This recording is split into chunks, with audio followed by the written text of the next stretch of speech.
Bonjour tout le monde, bienvenue à cette émission de En voiture. Et oui, déjà la dernière de la saison, le temps va vite. En plus, on regarde à l'extérieur puis on va commencer à penser motoneige, mais bon, c'est un peu tôt, possiblement que cette neige-là ne restera pas. Donc, sans plus tarder, on va aller avec rumeurs et nouvelles. Qu'est-ce qui se passe dans le monde automobile? J'ai beaucoup d'informations cette semaine pour clore la saison. Il y a quand même beaucoup de nouveautés. Le monde automobile est un monde très actif. Les manufacturiers se battent pour augmenter leur part de marché, donc ils ont beaucoup de nouveautés. On commence cette semaine avec la Hyundai Sonata 2020, qui est une assez belle voiture, revue.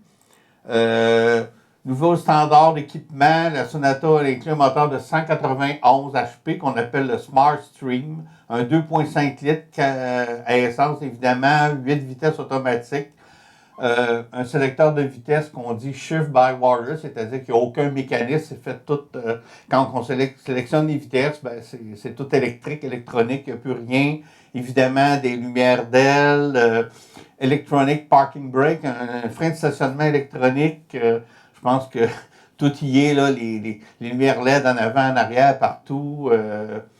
Donc, je pense que ça va être quand même tout l'équipement aussi, les tableaux de bord électroniques, les écrans. C'est un véhicule complet. Donc, c'est à voir. Je pense que c'est un véhicule qui est quand même très populaire sur notre marché. Donc, c'est un véhicule à regarder prochainement si vous cherchez une bonne berline. Une autre chose qui va sortir, je vous en ai parlé un peu, c'est un VUS de la part de Ford, inspiré de la Ford Mustang. Particularité, ce VUS-là, c'est un VUS 100% électrique. Avec un look de Mustang, un VUS électrique, je pense que ça suscite l'intérêt.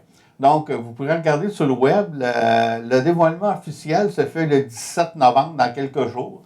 Donc, vous pourrez regarder si ça vous intéresse, puis de quoi ça a l'air aussi. Après ça, on va vous parler un peu de voitures électriques. Vous savez, c'est un peu notre dada, les voitures électriques en voiture ici à TVME.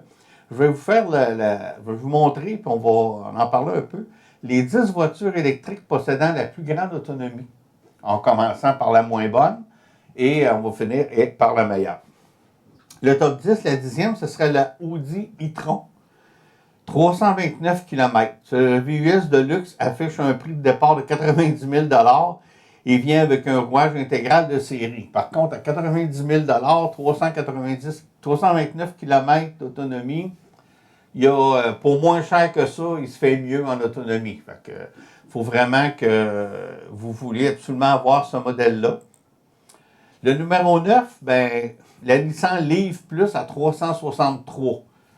Quand même, c'est une option, la Leaf Plus, mais 363, ça augmente un peu. Une autre voiture très dispendieuse, la Jaguar J-Pace à 377 km. 377 km, ça c'est un peu comme... c'est toujours le chiffre théorique, oui et non, dans le sens que s'il fait plus froid, s'il y a plus de vent, s'il y a plus de côtes, ça ne veut pas nécessairement dire qu'on va l'atteindre, notre 377 km. Donc, si par exemple, on veut aller à l'autre bord de Québec, plus loin un peu, ça va être juste un peu son port des Cantons de l'Est. Après ça, on s'en va sur un autre véhicule quand même moins cher, ça l'augmente un peu, la Kia Soul EV pour Electric Vehicle. Elle se classe bonne 7e avec 383 km.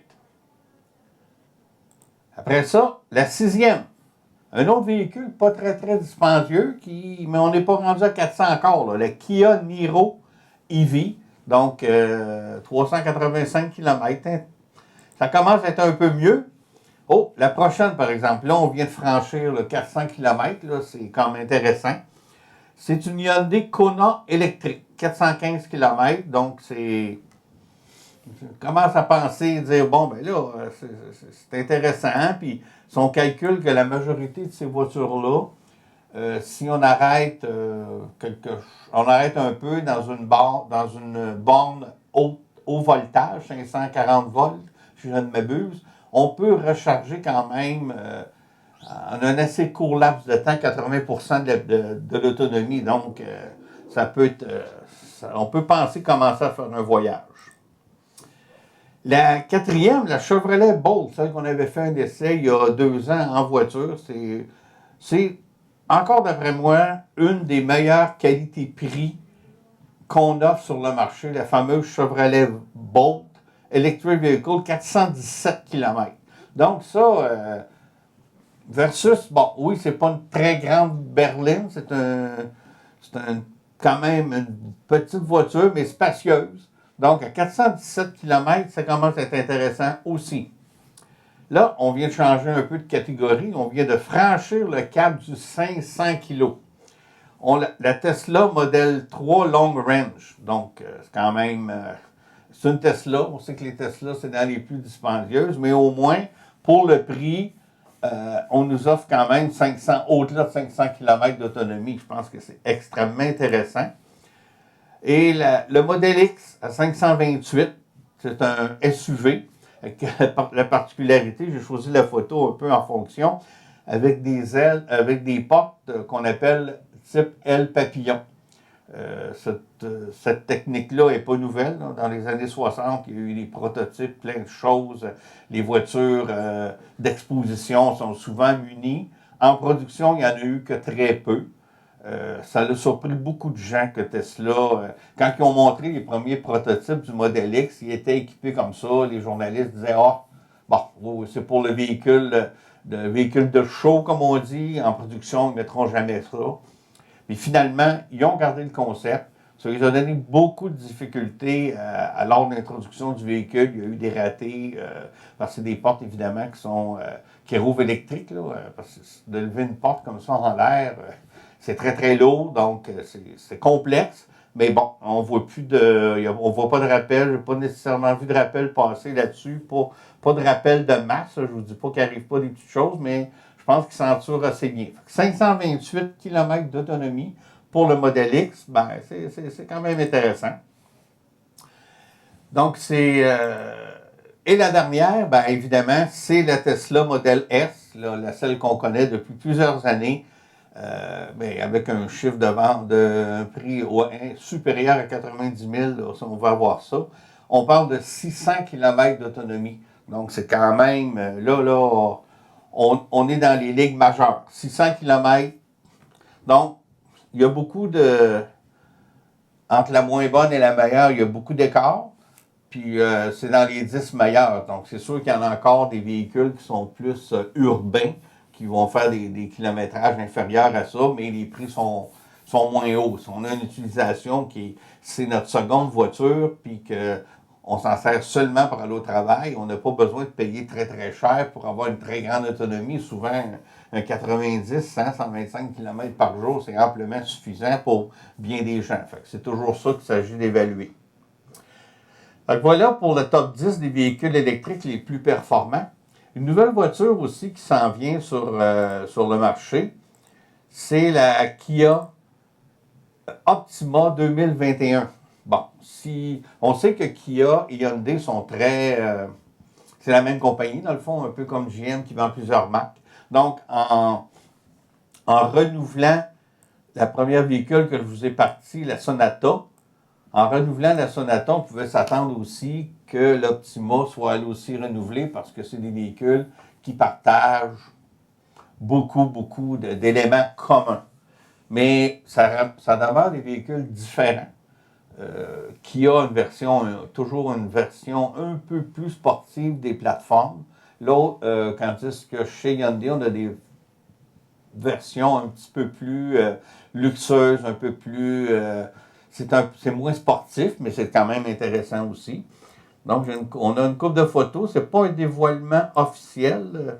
L'intérieur nous semble extrêmement futuriste. Donc, on verra là, le résultat final lors du dévoilement. Un autre véhicule qui est quand même assez populaire pour un modèle japonais, parce que, évidemment, dans les camionnettes, c'est pas mal les Américains ici en Amérique du Nord, mais c'est quand même une camionnette pleine grandeur que cette Nissan Titan XD. Encore une fois, la Titan sera disponible uniquement avec une cabine double, 4 roues motrices. Donc, c'est tout ou il n'y en a pas. Même s'il se veut le plus robuste et conçu pour de plus lourdes tâches, Nissan a décidé d'abandonner son moteur turbo diesel Cummins. Ça l'a fait, pourtant, c'était assez populaire. C'est un petit V6 Cummins, mais bon, ils ont décidé de l'abandonner. Cela dit, le V8 à essence, c'est un 5,6 litres qui développe 400 chevaux, 10 de plus que la version antérieure. Donc, à 400 chevaux, c'est un vrai camion. C'est pas un jouet, avec 413 livres de livre-pied de torque, comme on dit, de couple. 19 de plus que la version antérieure. Une nouvelle boîte automatique à 9 rapports. Hein? On a eu du 7, on a du 8, maintenant on s'est rendu à 9.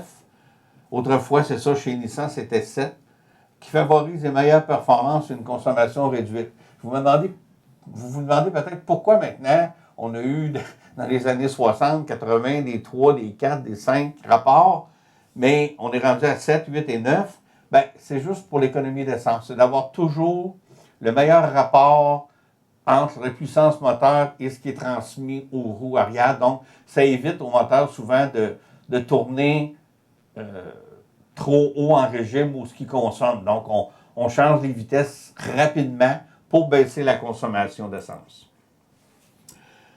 Toyota a présenté dernièrement sa nouvelle Yaris.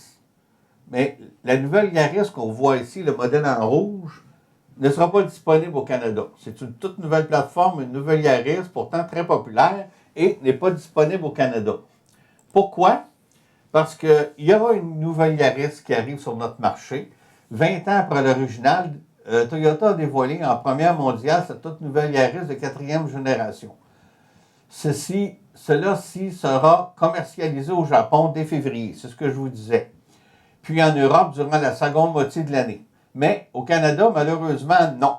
Notre Toyota Yaris, bien qu'elle soit entièrement renouvelée pour l'année modèle 2020, elle aussi est en fait une Mazda déguisée, une Mazda 2 déguisée. Lors de son dévoilement au Salon de l'Auto de New York, en avril, on comprenait que Toyota avait décidé de s'associer davantage avec Mazda afin de réduire au maximum ses investissements dans le segment des sous-compacts. D'ailleurs, la berline vient d'être éliminée au Canada. Cette Yaris à haillons reprend donc la plupart des éléments de la Mazda 2, un modèle qui n'est plus vendu chez nous. Donc, la nouvelle Yaris nord-américaine, c'est une Mazda 2. Par contre, Mazda ne vend plus la Mazda 2 ici. On va l'avoir sous la forme d'une Yaris. Des fois, c'est pas toujours évident à suivre, hein? Mais elle reste offerte à l'étranger, la Mazda 2. Sa production se fait au Mexique dans une usine conjointe des deux marques. Donc, on essaye de tout mêler ça puis de faire quand même. Mais je suis quand même persuadé que c'est une très, très, très bonne voiture, cette Mazda 2-là, déguisée en Yaris en Amérique du Nord. Mais je pense que les fervents de la marque Toyota auraient vraiment aimé avoir le 100% Toyota aussi, la petite Yaris que je vous ai montré tantôt. Mais bon, c'est le choix de Toyota. La division de marketing a décidé qu'il en sera autrement. Voici un petit scoop. La nouvelle Chevrolet Corvette décapotable. En début de saison, je vous ai parlé de la nouvelle Corvette, la C8, moteur arrière. C'était le premier jet de cette Corvette-là. On s'attend aussi qu'en 2020, 2021, il y aura des versions avec des moteurs beaucoup plus puissants, possiblement des turbos, que la Stingray qui a été sortie, qui se voulait le modèle abordable. Donc ici, on vous présente la version décapotable qui devrait arriver courant de l'été là, chez nous. Là, c'est toujours aux États-Unis avant. Donc ça aussi, ça va faire bien des heureux. C'est une belle voiture. Elle est très belle, la nouvelle Corvette C8. Moteur arrière, on en dit que du bien un peu partout, ceux qui ont la chance de l'essayer. Version décapotable, disponible en 2020. Ah, une voiture qu'on est habitué. Oh, il me semble que vous allez me dire, j'ai déjà vu cette silhouette-là, effectivement. C'est la silhouette de la Pacifica chez Chrysler, mais qui nous revient avec le nom Chrysler Voyageur. Pour l'année modèle 2020, Chrysler lance un nouveau modèle, le Voyageur. Basé sur la Pacifica, elle devient une version d'entrée de gamme de cette dernière, tout en étant un modèle à part entière. On pourrait être porté à croire qu'elle remplaçera éventuellement la Dodge Grand Caravan. Évidemment, c'est là qu'on s'en va. Sous le capot, on retrouve le même moteur V6 Pentastar de 6 litres qui anime la Pacifica. Moteur Pentastar, on n'en a que du bien à dire là, chez Chrysler. On le retrouve aussi dans les camions Ram, mais vraiment, ce moteur-là est performant, économique à l'usage dans sa classe. Donc, c'est quand même un très bon produit de Chrysler. Celui-ci développe une puissance de 287 chevaux dans la version Pacifica et un couple de 262 livres-pieds. Ce bloc est jumelé à une transmission automatique à 9 rapports. Encore une fois, une transmission à rapport multiple à 9 rapports. Chez Chrysler, on est habitué avec des 8 rapports assez souvent. Et voici que la 9 rapports arrive. La technologie hybride rechargeable demeure réservée à la Pacifica. Hein, on se souvient, la Pacifica, c'est un hybride rechargeable. Par contre, la Voyager, elle, ça va être un modèle seulement à essence et éventuellement appelé à remplacer la Dodge Grand Caravan que la plateforme a pris quand même un peu de temps, un peu de l'usure du temps dans son apparence. On va terminer la saison en vous parlant un peu de course automobile. On n'en a pas parlé beaucoup pendant l'émission, mais les voitures de Formule 1 vont changer beaucoup de look en 2021. La Formule 1 aura des voitures radicalement différentes pour la saison 2021. Donc, pas la saison prochaine, mais l'autre. De nouvelles règles et un contrôle plus serré des dépenses. Ce qui devrait amener une plus chaude lutte entre les pilotes et les écuries au grand bénéfice des amateurs. Évidemment, les écuries qui ont beaucoup d'argent ont des fois des modèles plus performants, ceux qui en ont moins. Donc, ça fait une lutte plus disparate. Donc, on veut ramener ça, on veut centrer ça un peu. Commençons avec les bolides. Leur tout nouveau design présente des lignes profilées, des ailerons avant simplifiés, des ailerons arrière de plus grande dimension, une aérodynamique optimisée en dessous du véhicule aussi, c'est important, une suspension modifiée ainsi que des nouveaux pneus à profil surbaissé, chaussant des roues de 18 pouces. Il est même proposé que ces dernières soient munies d'un affichage à DEL rotatif qui fournit de l'information aux spectateurs. 3 petits points dans la citation. Sans blague, un autre panneau d'affichage est également proposé pour la carrosserie. On verra ce qui en sortira exactement de ça. Les motorisations demeurent les mêmes qu'aujourd'hui, mais chaque pilote n'aura maintenant le droit qu'à 6 systèmes d'échappement et à 3 boîtes de vitesse pendant la saison avant d'être pénalisé. Donc, on limite le remplacement de pièces pendant toute une saison. La conception des dites boîtes sera plus restrictive et elle ne pourra être revue qu'une fois aux 5 ans. Donc, c'est vraiment très limitatif dans les règles. Les voitures pèseront 25 kg de plus. C'est un peu surprenant, mais bon, on veut vraiment pas aller le moins possible dans les matériaux exotiques très dispendieux. Et seront donc un peu moins rapides. Évidemment, 25 kg, c'est un peu plus de 50 livres, donc ça va ralentir le véhicule. En raison des nouveaux pneus, des changements apportés au châssis pour réduire les coûts, des mesures de sécurité additionnelles et de l'instauration de pièces standardisées, par exemple, des pompes de carburant. Tel que mentionné plus tôt, les règlements vont changer aussi de façon importante. Pour la première fois de son histoire, la F1 imposera aux écuries un plafond de 175 millions de dollars US par année pour tout ce qui touche à la performance en piste. Coût de marketing, les salaires des pilotes et ceux des 3 plus hauts dirigeants sont exclus. Donc, on va pouvoir continuer à payer grassement ces gens-là. C'est devenu inévitable pour mettre fin à l'écart grandissant entre les écuries les plus dépensières et celles disposant de moindres ressources. C'est exactement ce que je disais au début. Ce qu'on veut, c'est diminuer l'écart entre les plus riches et les plus pauvres pour être capable de donner un spectacle plus intéressant, des luttes plus serrées. Et je pense que c'est très louable.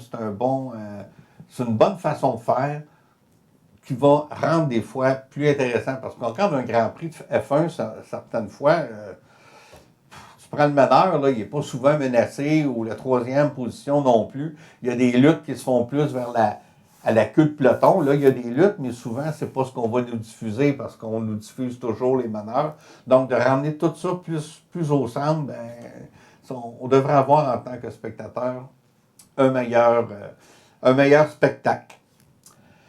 C'est ce qui met fin aujourd'hui à notre présentation des rumeurs et nouvelles, mais ainsi fin aussi à notre saison. J'espère que la saison vous a plu. Moi, c'est toujours été un plaisir pour moi d'animer la saison. Je pense bien qu'on va revenir la saison prochaine avec des nouveautés, des nouvelles façons de faire aussi. On va essayer d'améliorer la formule. Donc, moi, quant à moi, personnellement, je vous souhaite